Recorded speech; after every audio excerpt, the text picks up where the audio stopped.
Now let's go ahead and bring in these images and finish off this top section. So the first image we want to bring in is this code.org logo right here. And if the 1 Million Lines site changes at all, then you can always find these logos and the images down in the lesson source files. If the sites change, they're not on here. But I'm going to show you how to grab them off sites as well. So we're going to go to this logo. We're going to right click on it.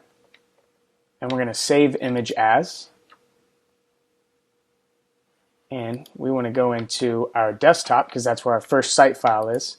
And then we want to create a new folder in that first site file called images. Create. So you have this images folder now, and I'm just going to go call it code.png. All right. And we're going to save it. Now, to bring it into our site here, we're going to go over to Sublime.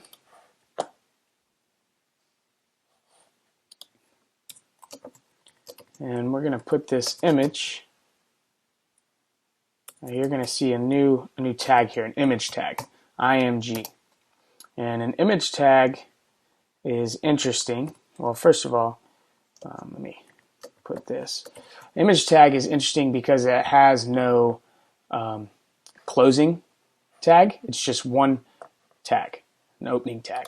And to tell the computer or the browser where the image is, we use this source attribute here. So it's just like before. It's very similar to this href over here, where we tell the browser how to get to the CSS document. It's a similar path. So what we're doing is we're still in this index.html file, which is in the first site folder.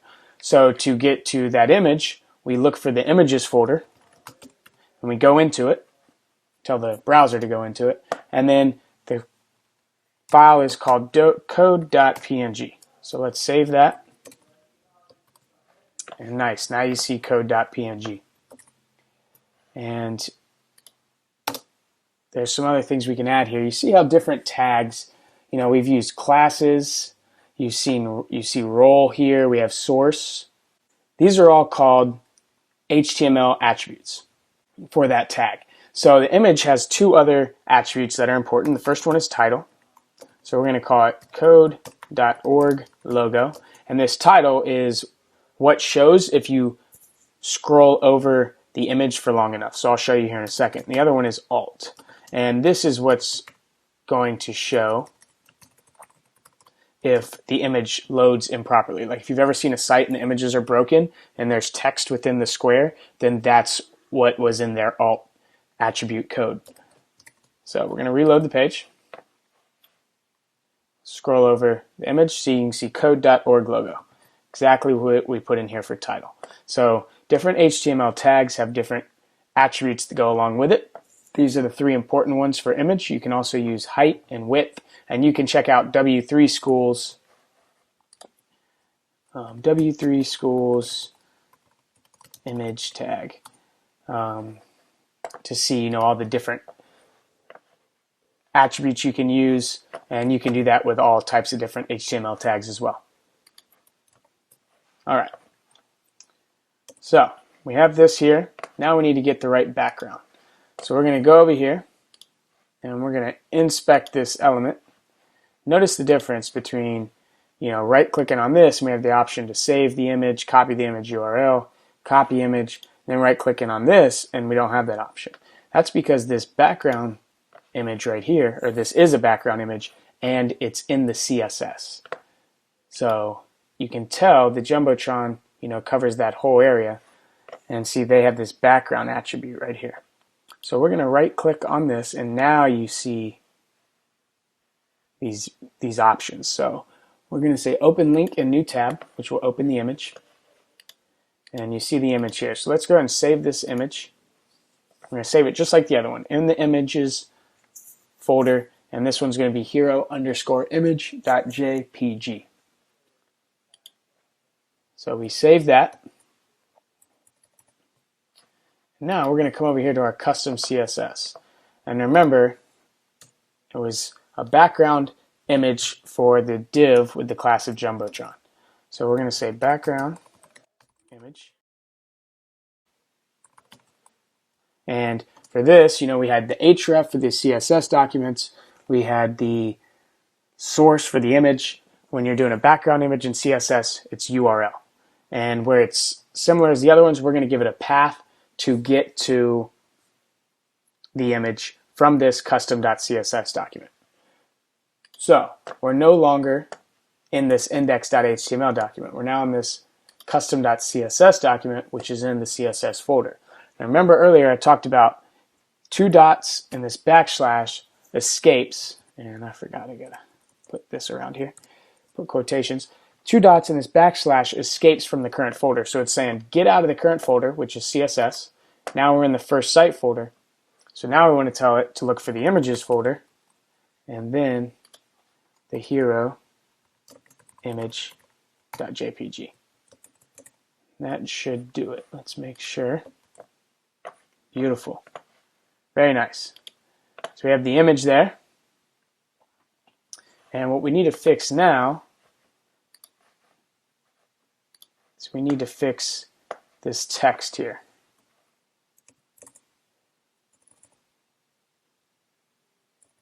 So let's look at it. Now we're going to make it white, and we could do the H1 and tell it to go white, and we could do the paragraph and tell it to have a font color of white, or as we know from now, we can say, well, we want all the font in the div with the class of Jumbotron to be white, so just say color white. Boom, we have that. So let's go over here and change that in here. Jumbotron, color, white, save. Now, some other things. Everything looks pretty good there. Also, notice the thinness in the font here. See how thin that font is? There's just a little, bolder here. So this is called font weight. So we're going to go to this paragraph and we're going to give it a font weight. Whoops. We're going to give it a font weight of 100. Now, you see how thin it is? Beautiful. So give it that.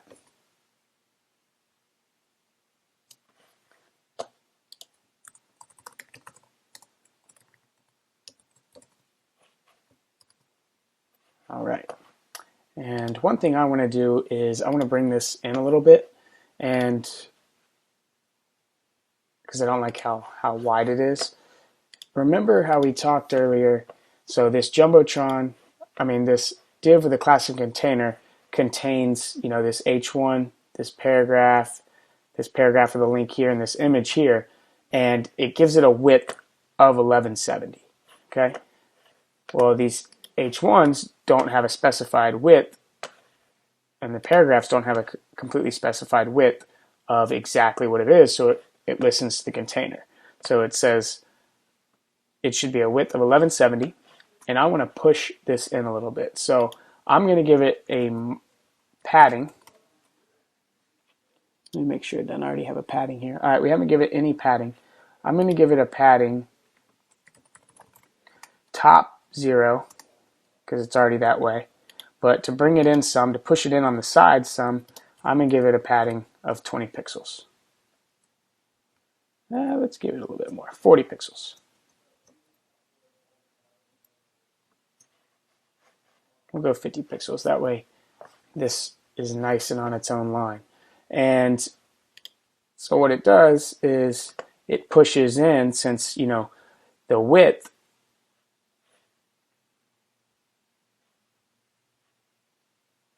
of this document, of this div element here is specified by the container.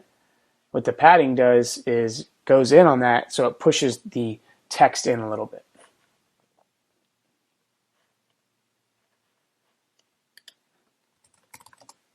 And margin would have done the same. So either one, but I'm going to use padding. So we're going to push the sides in here. Everything looks good. And now, let me write that in.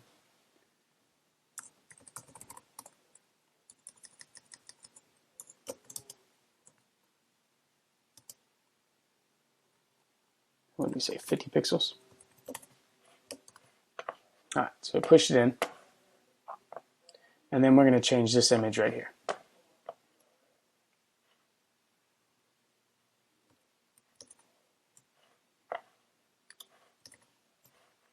So we'll go over here, we'll save this image as, and we got, I'm going to say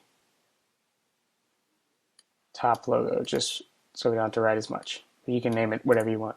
Top logo, save. So we go up here, right here where we have 1 million lines, and we're going to do an image tag just like we did. src equals, remember, we want to get it from index to images, so we're going to do images dash top underscore logo dot png. And we're going to do alt, and this is what shows if it doesn't load properly, 1 million lines. And we're going to do title 1 million lines. All right. Now, one thing you'll notice is that these two are inline elements, because if we save it, so the link and the image, same line. Another thing is you see how there's .png here, and in our CSS it was .jpeg. The difference between PNG is PNGs have transparent backgrounds. So see how behind that 1 million lines in white and how behind this code.org logo here, you can see the background behind it. That just means they have transparent backgrounds. JPEGs are squares. And you'll see that more as you work with images, if that doesn't make sense right now. But it will the more you work with images. All right, so we have the site completely looking up top as we want it. Great job. And now we're going to move on and start doing this bottom section here.